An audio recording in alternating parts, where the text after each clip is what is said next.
اللہ تعالیٰ نے ایمان والوں کی صفات بیان کی ہیں، کیا کیا کوالٹیز ایمان والوں کے اندر ہونی چاہیے۔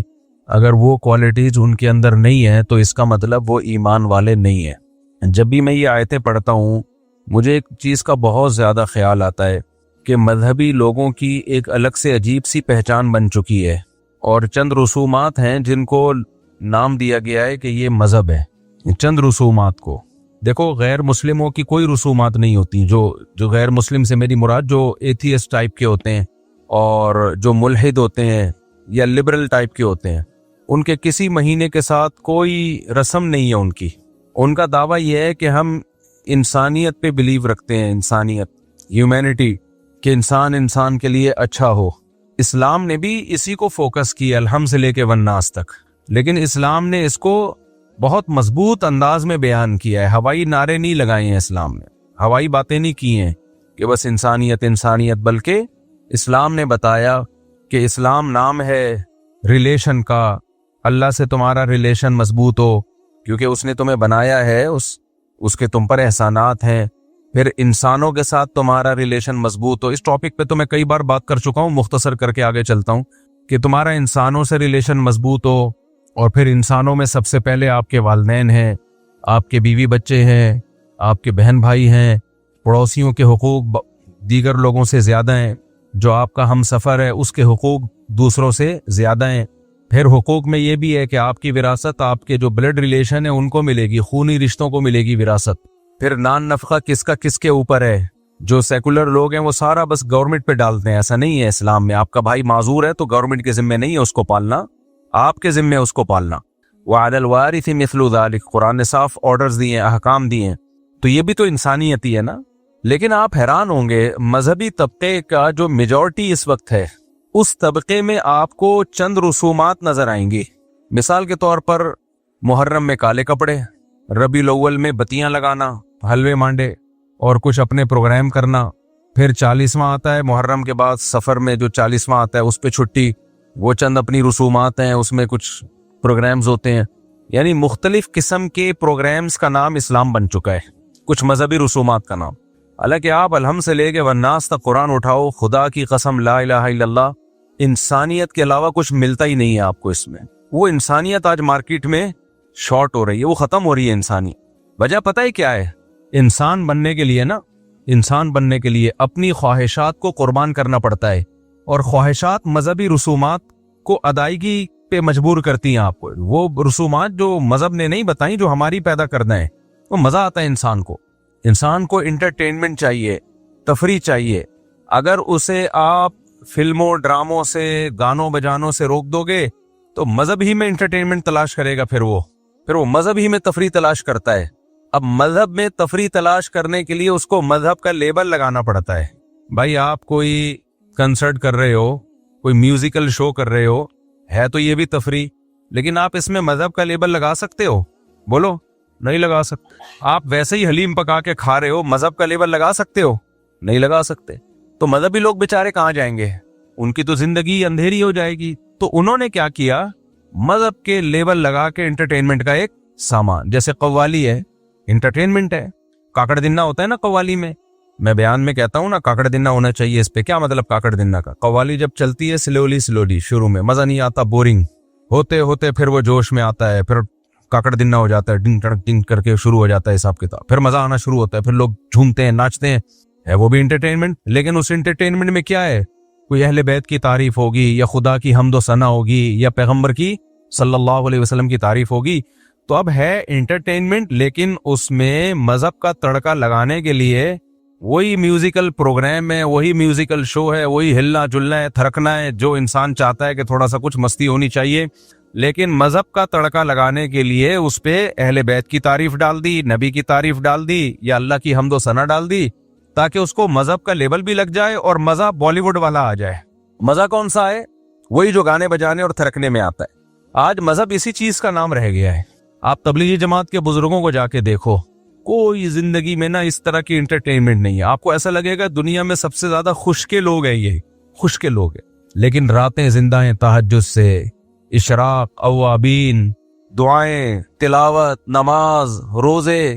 صحابہ کی سیرت دیکھ لو آپ، صحابہ کی آپ سیرت دیکھ لیں تو اس سیرت میں یہ ہمیں انٹرٹینمنٹ نظر نہیں آئے کہ جناب پروفیسر غامدی صاحب نے صحابہ کے دور میں کسی گلوکارہ کو ثابت کرنے کی کوشش کی ہے کہ مغنیاں تھیں، وہ ناچ گانے کرتی تھیں، حالانکہ وہ مغنیاں ترنم سے اشعار پڑھا کرتی تھی، تو اس کو انہوں نے گانے سے تعبیر کر دیا اور صحابہ کے دور کی سنگر بنا کے غامدی صاحب نے پیش کر دیا اس کو. تو غامدی صاحب ہیں بھائی، وہ بڑے لوگ ہیں، کچھ بھی کر سکتے ہیں، کیا خیال ہے؟ کوئی پوچھنے والا ہے نہیں. تو اب کیا ہے کہ جو اسلام کی روح ہے نا وہ بالکل بلیا میٹ ہوتی چلی جا رہی ہے، روح ختم ہوتی چلی جا رہی ہے. آپ محرم میں دیکھ لو کیا ہو رہا ہوتا ہے، لوگ مرثیے لگا کے گھوم رہے ہوتے ہیں. پھر ربیع الاول میں ایسی نعتیں آ رہی ہیں جو میوزک کے ساتھ، اور بالکل ان کا اتار چڑھاؤ ایسا ہے کہ کھڑے کھڑے آدمی کو تھرکنے کا دل کرنا شروع کر دیتا ہے.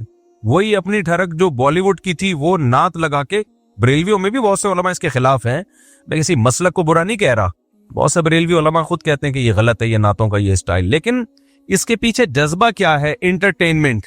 تبھی میں چیخ کے تھک گیا بھائی. انٹرٹینمنٹ اور بہت سارے طریقوں سے ہو سکتی ہے جو جائز ہیں، لیکن اس پہ مذہب کا لیبل مت لگاؤ. مذہب نے انٹرٹینمنٹ سے تھوڑی منع کیا ہے، جائز انٹرٹینمنٹ رکھو نا بھائی. دوڑو، بھاگو، سوئمنگ کرو، گھوڑ سواری کرو. شادی بھی تو ایک انٹرٹینمنٹ ہے، شادی کر لو طریقے سے. اب لوگ کہتے ہیں اس میں بھی جب کریں گے تو ولیمے میں ڈانس، ناچنا اور بھنگڑے اور یہ سب. بھائی اس کی کیا ضرورت ہے؟ آپ کو دلہن مل جائے، اس سے بڑی کیا انٹرٹینمنٹ ہے؟ بس کافی ہے نا، یہ کافی ہے. اب آپ لوگ ایک کرتے ہو، اس میں لاکھوں روپے اڑا دیتے ہو، لاکھوں روپے. ولیمے میں جو ڈول ڈھمکے اور بارات میں جو ڈول ڈھمکے اور پھر یہ جو ٹوپی ڈرامے چل رہے ہیں آج کل، لاکھوں روپے اڑا دیے. ایک دن کی انٹرٹینمنٹ ہے اور لاکھوں خرچ ہو گئے، لوگ کھا پی کے چلے گئے، ڈکار مار کے، کوئی پوچھتا بھی نہیں، بھول جاتا ہے کہ کس نے کیا کھلایا تھا ہمیں. اس سے بہتر نہیں ہے سادگی سے چہر کر لو یار، کم خرچہ. وہ انٹرٹینمنٹ زیادہ ہے، وہ نیچرل ہے، وہ نیچرل ساری زندگی کی انٹرٹینمنٹ ہے. وہ بیوی کی محبت، پھر اس سے اولاد کی محبت، پھر بچوں کی خوشیاں، ساری زندگی کی ہے. وہ شیطان کن غلط راستوں پہ انسان کو ڈالتا ہے.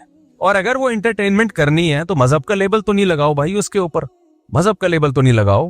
مذہب نام ہے انسانیت کا. کیسے پیارے حکام ہے قرآن مجید کے یار، الحمد سے لے کے والناس تک دیکھو تو صحیح، کتنا زبردست قرآن ہے، کتنی زبردست کتاب ہے. کیا کیا چیزوں سے ہمیں روکتا ہے قرآن، کیا کیا چیزوں کو ہمیں کرنے کا حکم دیتا ہے. اس میں کہیں بھی جلوس نہیں ہے، کہیں بھی یہ نہیں ہے کہ آپ نبی کے نام پہ آپ یہ دن مناؤ. ہمیں 2 دن منانے ان کا بھی بتا دیا. کون سے 2 دن منانے ہم نے؟ بھائی عید الفطر ہے، عید الاضحیٰ ہے. لوگ کہتے ہیں 14 اگست کیوں مناتے ہو؟ مذہب کا لیبل لگائے بغیر مناتے ہیں بھائی اس کو، سمجھ رہے ہیں نا؟ اس پہ مذہب کا لیبل نہیں لگاتے، جبکہ ربیع الاول کی عید اس پہ مذہب کا لیبل لگا ہوا ہے. مجھے ایک بات بتاؤ، کسی کی پرمیشن کے بغیر اس کا لیبل کہیں اور لگا سکتے ہو آپ؟ کمپنیاں اس کیس کر دیتی ہیں آپ کے اوپر. آپ پانی کی بوتل بیچ رہے ہو اور بہت اعلیٰ پانی ہے، نیسلے سے بھی اچھا پانی ہے، لیکن آپ نے اس پہ نیسلے کا اسٹیکر لگا دیا. نیسلے والے بولیں گے بھائی ہمارا اسٹیکر ہٹاؤ، آپ کہیں گے ہمارا پانی کی کوالٹی آپ کے پانی سے بھی بہترین ہے. نیسلے والے بولیں گے بھائی آب زمزم بھی بیچ رہے ہو، ہمارا اسٹیکر لگانے کی اجازت نہیں ہے. تو آپ کچھ بھی کریں، مذہب کا لیبل نہ لگائیں اس کے اوپر، مذہب کا لیبل نہ لگائیں. مذہب الحمد سے لے کے والناس تک اللہ نے قرآن میں بیان کیا اور بتا دیا کیا کام کرنا ہے، کیا کام نہیں کرنا ہے. جو کرنے کے کام ہے وہ بھی بتا دیا، جو نہیں کرنے کے کام ہے وہ بہت آسان ہے. اور جائز انٹرٹینمنٹ بھی بتا دی ہے، جو حلال تفریح ہے وہ بھی بتا دی اللہ تعالیٰ نے. تو اس پہ اکتفا کیوں نہیں کرتے بھائی؟ ما لکم لا ترجون للہ وقارا وقد خلقکم اطوارا. پیغمبر اپنی قوم کو کہا کرتے تھے تم اللہ کی تعظیم کیوں نہیں پہچانتے؟ اللہ جب تمہیں حکم دے رہا ہے یہ کرو تو کیوں نہیں کرتے؟ جب منع کر رہا ہے کہ یہ مت کرو تو کیوں نہیں منع ہوتے؟ آپ بتاؤ، جتنے پیغمبر دنیا میں آئے ہیں سب پیغمبروں نے اپنی قوموں کو کیا دعوت دی ہے؟ ان کے عقیدے خراب تھے تو ان کو بولا یہ عقیدہ درست کر لو. ان کے اعمال خراب تھے، کچھ ناپ تول میں کمی کیا کرتے تھے، ان کو بولا ناپ تول میں کمی مت کیا کرو. کچھ کیا کر جھوٹ بولتے تھے، ان کو جھوٹ سے روکا. کچھ امانتوں میں خیانت کرتے تھے، ان کو امانتوں میں خیانت سے روکا. کچھ لڑکوں سے بدفعلی کرتے تھے، ان کو بدفعلی سے روکا. زنا سے روکا، ماں باپ کی نافرمانی سے روکا، رشتہ داری توڑنے سے روکا. تمام آسمانی کتابوں کی بیسک تعلیمات یہی ہیں، اور یہ آج ہماری سوسائٹی میں نظر نہیں آئیں گی. آپ پروگرام کر رہے ہیں، اس سے پڑوسیوں کو تکلیف ہو رہی ہے اس پروگرام سے. ادھر حدیث میں آ رہا ہے کہ جو پیٹ بھر کے کھائے اور پڑوسی بھوکا سوئے وہ مومن نہیں ہے. اور آپ نے اتنی تیز آواز سے کوئی پروگرام لگایا ہوا ہے کہ وہ سو نہیں سکتا ساتھ والا آپ کے. آپ اپنی آواز اس کو سنا رہے ہیں، اور جب آپ سے کہا جاتا ہے کہتے ہیں اچھی بات ہے بھائی سب کو سننی چاہیے. زبردستی سنانا کہاں سے اچھی بات. میں جب یہاں مسجد میں آیا تو میں نے کہا بھائی جمعے کی جو تقریر ہوگی نا وہ ہماری اس مائک پہ اسپیکر پہ نہیں ہوگی, باہر کا اسپیکر آف ہوگا. بعض لوگوں نے اعتراض کیا کہ اس بہانے بہت سے لوگ آپ کا بیان سن لیتے ہیں. میں نے کہا بھائی جو نہیں سننا چاہتا وہ بھی تو سن لیتا ہے نا, کیوں زبردستی. میں نے کہا بھائی اسلام سے اس کی پرمیشن لے کر آؤ کہ اسلام نے یہ کہا ہو کہ زبردستی اپنی بات لوگوں کے کان میں ٹھوسو, یہ کہاں ہے اسلام میں. پرمیشن لے آؤ تو ہم کر لیں گے. تھانے سے پرمیشن مل بھی جائے تو اتنی پرمیشن کافی نہیں ہے. پہلے پرمیشن کس سے ملنا ضروری ہے؟ اللہ سے. اچھا یہاں مذہبی لوگ ایک گڑبڑ یہ کرتے ہیں کہ جب آپ خود شریعت کے خلاف کام کر رہے ہو تو آپ پھر اس پہ مذہب کا لیبل لگاتے ہو کہ تمہیں حق سننے سے تکلیف ہوتی ہے, اذان کی آوازیں مائک پہ ہونی چاہیے, اسپیکر پہ ہونی چاہیے, لیکن اتنی تیز آواز کر دینا مائک کی کہ آپ کی مسجد کے قریب دوسری مسجد ہے, آپ کی اذان کی آواز آپ کے محلے کو بھی کراس کر کے دور دور تک جا رہی ہے. بھائی اس محلے کے لیے وہ والی مسجد کافی ہے, ان کی اذان کی آواز وہ سن لیتے ہیں. آپ کی اذان کی آواز ایک لمٹ ہونی چاہیے, جو آپ کے مسجد کے ارد گرد کے لوگ ہیں وہاں تک آواز پہنچ جائے, بس اتنا کافی ہے. کسی مسجد میں عمل ہوتا ہے اس پر؟ اتنے زور زور کے بھونپو لگاتے ہیں نا, کان پھٹنا شروع ہو جاتے ہیں. لیکن جب آپ مؤذن کو یا مسجد کی انتظامیہ سے کہو بھائی اسپیکر کو تھوڑا سلو کر لو, آواز پہنچ جاتی ہے. پہلے زمانے میں مؤذن ایسے چیخا کرتا تھا زور سے, اس کی آواز سے کان کے پردے نہیں پھٹتے تھے. اب تو ٹیکنالوجی نے ترقی کی ہے, آپ والیوم جتنا چاہے بڑھا دو, اتنا بڑھا دو کہ ایسا لگے کہ کسی نے دھماکہ کیا, ایٹمی بم کو بم پھٹا ہے, بڑھا سکتے ہو آپ. تو مؤذن کیا کرتے ہیں؟ فل. کئی بار ہماری مسجد میں ایسا ہوا, پھر میں نے مؤذن کو سمجھایا, میں نے کہا والیوم آہستہ کرو بھائی, بچے ڈر کے اڑ جاتے تھے, اتنی کم زور سے آواز. تو کیوں بھائی اتنی پاورفل آواز کیوں رکھی ہے؟ اب مذہبی لوگ اس میں گڑبڑ کیا کرتے ہیں, جب ان کو کہا جائے, محلے پڑوس والے آ کے بولے تھوڑا سا والیوم کیا کریں, سلو کریں, کیونکہ دوسرا محلہ جہاں سے شروع ہو رہا ہے تو ان کو ان کی مسجد کی آواز پہنچ جاتی ہے, آپ اپنے محلے تک رکھیں.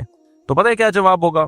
لو اذان کی آواز سے تمہیں تکلیف ہو رہی ہے, اللہ کا نام سننے میں تمہیں تکلیف ہو رہی ہے, تم تو اسلام سے ہی خارج ہو, میں تو اور بڑھاؤں گا تاکہ تم جیسے شیطانوں کو تکلیف ہو. اور پھر حدیثیں بھی سناتے ہیں کہ شیطان جو ہے اذان کی آواز سن کے بھاگتا ہے نفرت سے, تو شیطان ہے, اذان کی آواز سن کے بھاگ رہا ہے.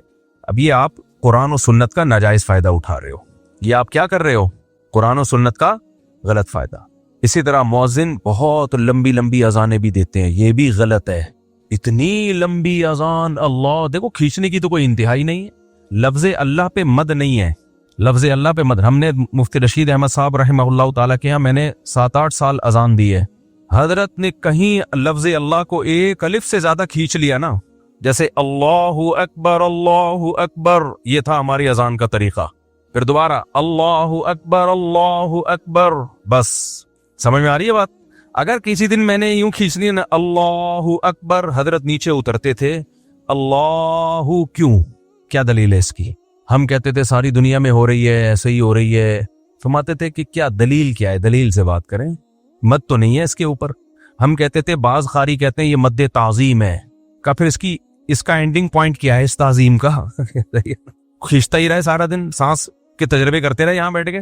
تو حضرت اس مد تعظیم کے قائل نہیں تھے. فرماتے مد وہی ہے جو قرآن سے ثابت ہے نا, جو حروف مدہ کے بعد اگر حمزہ آ رہا ہے یا وقف آ رہا ہے تو وہاں مد کرنا جائز ہے, یہ تجوید کا قانون ہے. تو ذرا سی کھینچتے تھے نا, حضرت آ کے پوچھتے تھے کہ یہ کہاں سے نکالا. تو تمیز سے اذان دو بھائی, اللہ اکبر. اذان میں اقامت میں فرق ہے, اذان ٹھہر ٹھہر کے ہوگی, اقامت جلدی جلدی ہوگی, بس یہ فرق ہے. تجوید کے لحاظ سے کوئی فرق نہیں ہے. پھر اشہد اللہ, لا پہ مد ہے کیونکہ آگے حمزہ آ رہا ہے, لا کو کھینچ سکتے ہیں آپ. اشہد میں ہا کو نہیں کھینچ سکتے. اشہد اللہ الہ الا اللہ, بس. الا اللہ پہ بھی مد ہے, تو مد کو 3 سے لے کے 5 الف تک کھینچ سکتے ہیں آپ. اور لا الہ میں بھی لا کو بھی. لیکن مؤذن کیا کرتا ہے, اشہد, ایک تو ہا کو کھینچے گا وہ. پھر ال کو کس قانون کے تحت آپ نے اتنا لمبا کھینچا ہے؟ یہ کیا ہے بھائی؟ لا الہ میں لا کو ایسا کھینچے گا کہ اپنی وہ پھیپڑوں کی طاقت بیان کر رہا ہوتا ہے کہ میرے جو لنگس ہیں وہ بھی جوان ہیں, وہ بوڑھے نہیں ہوئے. پھر الہ میں الہ پہ مد نہیں ہے, لیکن وہ الہ, اور لوگ بھی کہتے ہیں کیا سر لگائی ہے یار اس نے, الہ کھینچے جا رہا ہے. کوئی پوچھنے والا نہیں ہے کہ اس کا اذان کتنے ڈیوریشن کتنا ہونا چاہیے بھائی اس کا. کہتے ہیں جتنی میری لنگس میں طاقت ہے اتنا ڈیوریشن ہونا چاہیے. یہ نہیں ہے, یہ نہیں ہے. اذان بھی عربی کے قواعد کے مطابق ہوگی, اس کی بھی ایک لمٹ ہے. یہ نہیں کہ مؤذن پہ چھوڑ دے, اب مائک تیرے ہاتھ میں, اب تو اپنے لنگس کی پاور دکھا کتنی طاقت ہے تیرے اندر. ایسے تو بھائی وہ پھر احترام تھوڑی ہوگا اذان کا. خواتین ہمارے سروں پہ دوپٹہ لے لیتی ہیں اذان کے وقت, اچھی بات ہے. میں نے جم میں لوگوں کو دیکھا ایکسرسائز چھوڑ دیتے ہیں, یار اذان ہو رہی ہے, لیکن مؤذن ان کے اس ادب کا ناجائز فائدہ اٹھاتا ہے اور کھینچتا رہتا ہے, اتنا کھینچتا ہے. وہ لوگ کہتے ہیں یار تو ادھر ہی نکل گئے ہمارے, کیوں لوگوں کو آزمائش میں ڈال رہے ہو بھائی. پھر جب کوئی اس پہ اعتراض کرتا ہے, میں نے کئی دفعہ اعتراض کیا کہ بھئی اتنی لمبی نہیں ہونی چاہیے اذان, تو لوگ پتہ کیا کہتے ہیں, مولوی صاحب نے کہا اصل میں تم لوگوں کو اذانوں سے تکلیف ہے, اللہ کا نام تو جتنا سنا جائے اچھا ہے, اپنی مرضی سے جتنا کرو بھائی, زیادہ سے زیادہ کرو, لیکن اجتماعی چیزوں میں شریعت کا مزاج کیا ہے, مختصر, تاکہ لوگوں کو تکلیف نہ ہو. جماعت سے نماز میں طول دینے کا حکم ہے یا اختصار کا حکم ہے؟ مختصر پڑھی جائے. صحیح حدیث ہے, نبی صلی اللہ علیہ وسلم نے فرمایا جب کوئی شخص امامت کرے فَلْيُخَفِّفْ, نماز کیا کرائے, ہلکی. جب اپنی پڑھے تو پھر جتنی چاہے لمبی پڑھے نماز. کیوں؟ نبی نے فرمایا فیہم السقیم, کیونکہ مقتدیوں میں بیمار بھی ہوں گے, بوڑھے بھی ہوں گے. اسلام کا مزاج یہ کہ اجتماعی جب کام ہوگا تو پھر سب کو ساتھ لے کے چلا جائے گا, تو اس میں آسانی رکھی ہے. جمعے کی نماز 2 رکعتیں ہیں نا, پبلک زیادہ ہوتی ہے, ویسے ظہر میں 4 رکعتیں ہیں, بھائی پبلک زیادہ ہے تو 2 پڑھا کرو. اس کی ایک وجہ یہ بھی ہے کہ خطبہ بھی ہوتا ہے اس میں. حضرت معاذ ابن جبل تھے, انہوں نے عشاء کی نماز میں نا سورہ بقرہ پڑھنا شروع کر دی. اتنی لمبی نماز پڑھ, پہلی رکعت میں سورہ بقرہ. ایک صحابی پیچھے کھڑے کھڑے تھک جاتے تھے, ایک دن کو نماز توڑ کے بیٹھ گئے. تو حضرت معاذ ابن جبل نے ان کو ڈانٹا, ان کو بولا کہ تم منافق ہو گئے ہو, نماز سے تمہیں معاذ اللہ کوئی نفرت ہو گئی ہے اور نماز توڑ کے بیٹھ گئے, تم سے لمبی نماز نہیں پڑھی جا رہی. تو قرآن کیا کہتا ہے, منافقین نماز سستی سے پڑھتے ہیں, قرآن کے الفاظ ہیں. تو ان کا خیال یہ تھا یہ تو نماز میں ٹینشن محسوس کرنا یہ تو منافقین کا کام ہے. تو ان صحابی نے جا کے نبی کو شکایت لگائی. صحیح حدیث ہے یہ کہ یا رسول اللہ, میں اتنی لمبی نماز پڑھا رہے تھے, مجھ سے نہیں پڑھی گئی. تو آپ نے ان صحابی کو نہیں ڈانٹا اور وہ یہ نہیں کہا تم واقعی منافق ہو. حضرت معاذ کو اتنا سخت آپ نے تنبیہ کی, افتان انت یا معاذ, اے معاذ تم لوگوں کو فتنوں میں آزمائش میں ڈال رہے ہو, اور ان کو امامت سے معزول کر دیا کچھ وقت کے لیے. کیوں بھائی, اجتماعی کام ہے, سب کو لے کے چلنا ہے اس میں.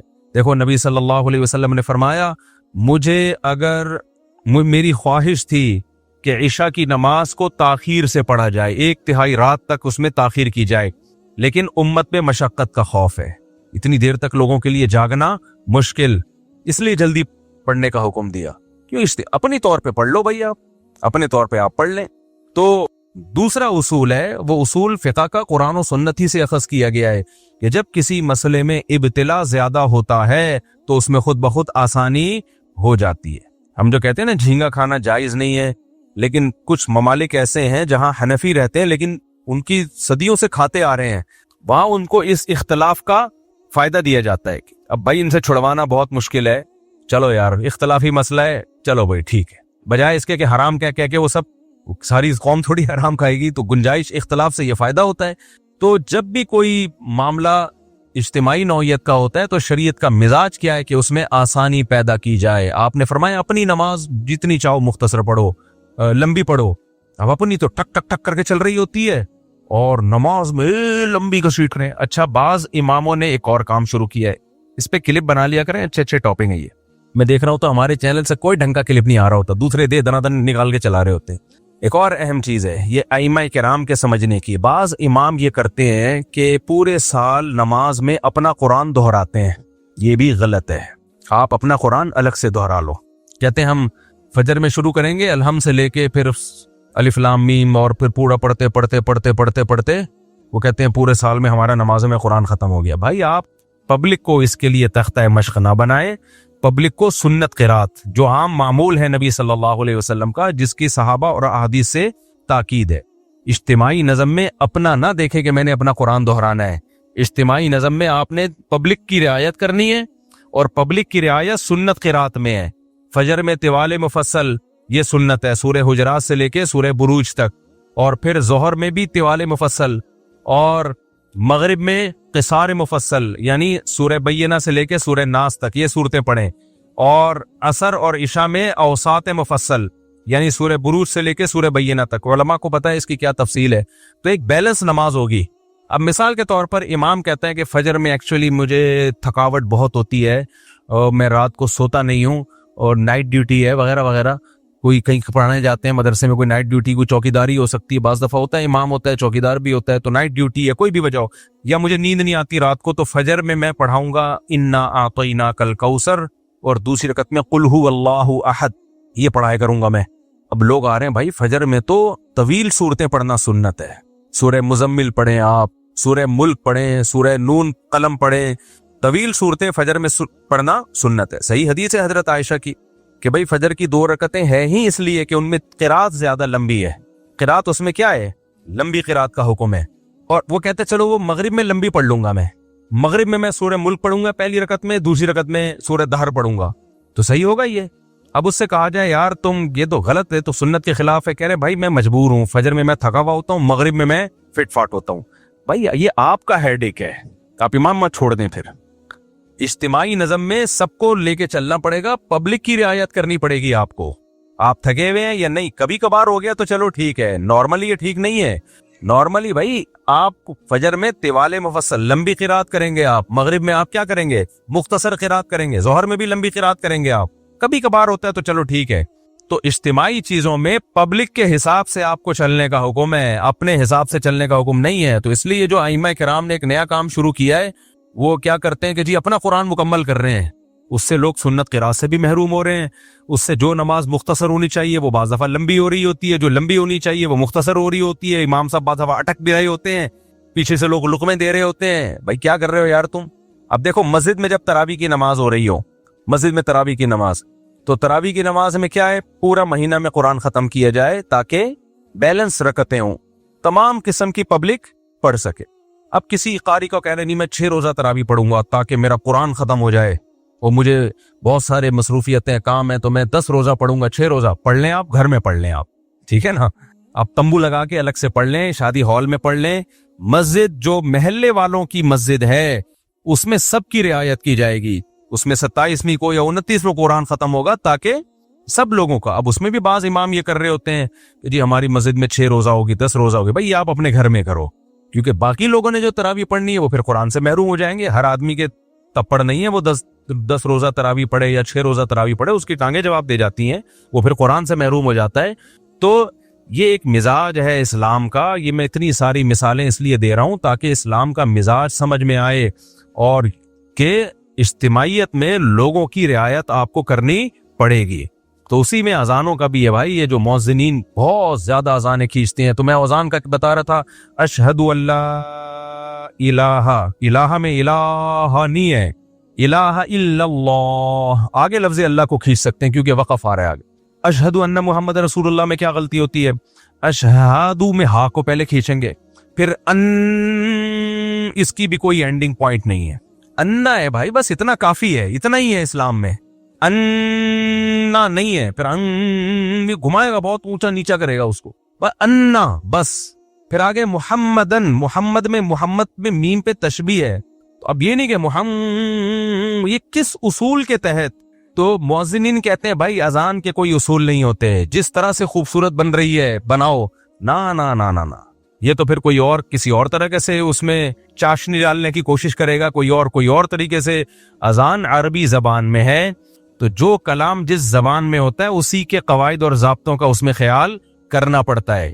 سمجھ رہے ہو کہ نہیں سمجھ رہے؟ انگلش میں جو لفظ جیسا انگریز پڑھتے ہیں ویسا ہی ہے. آپ کہہ سکتے ہو آج کل کے عرب تو ایسے ہی اذانیں دے رہے ہیں, تو عربی آج کی زبان نہیں ہے, 1400 سال پرانی زبان ہے. تو جو علم لغت کے ماہر لوگ ہیں انہوں نے جو گرامر مرتب کی ہے وہ آج کے عربوں کو دیکھ کے نہیں کی ہے, وہ 1400 سال پہلے کی عربی زبان کو دیکھ کے کی. آج کے عرب بھی اس اصول کے پابند ہیں. اگر وہ اس پہ غلطی کر رہے ہیں تو ان کا قول حجت نہیں ہے. ایسے تو مصر کے عربی جو ہے وہ اللہ اکبر کو اللہ اچبر بولتے ہیں. میں نے خود سنا ہے اور بارہا سنا ہے. مصر کے جو عربی آتے ہیں نا حج کرنے کے لیے, عمرہ کرنے کے لیے, تو میں بہت دفعہ میں سنا ہے اللہ اچبر.